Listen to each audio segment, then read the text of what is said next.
ભાવનગર શહેરમાં બાળકો 1 વર્ષમાં 4 કરોડ રૂપિયાના જંક ફૂડ આરોગ્ય છે। ભાવનગર શહેરના 22 વિસ્તારમાં એક સંસ્થાએ કરેલા સર્વેમાં આ ચોંકાવનારી માહિતી સામે આવી છે।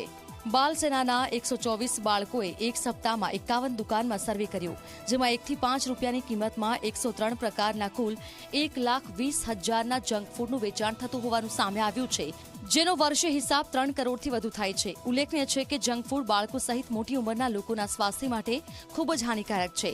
છેલ્લા ઘણા સમયથી જંક ફૂડ ખાવાનું ચલણ ખૂબ જ વધી ગયું છે, જેથી પેટની સમસ્યા પણ વધી જાય છે। જંક ફૂડના સેવનથી હાર્ટ એટેક જેવી બીમારીઓ પણ થાય છે, જેથી બાલ સેનાએ ઘરે ઘરે ફરીને પોતાના બાળકોને પૌષ્ટિક નાસ્તો આપવા માટે અપીલ કરી છે।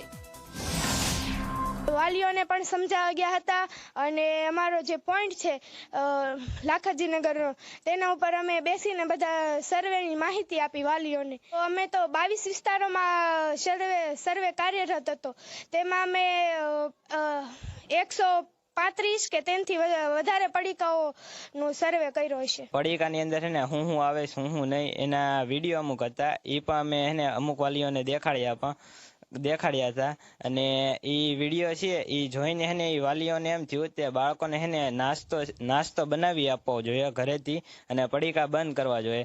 પ્રાઇમ્સ હોય, આ જે વેફર્સ હોય એ બધું આપવામાં આવે છે સ્કૂલમાં યા આંગણવાડીમાં। એ ખરેખર બાળકોના સ્વાસ્થ્ય માટે બરોબર નથી। એની જગ્યાએ ગરમ નાસ્તો આપીએ યા સિઝનલ ફ્રૂટ અને અત્યારે જે મિલેટ્સ છે, જે એ કોર્સ જે એ બધા છે એને બધા ખાવામાં વધારે ધ્યાન આપવા જોઈએ।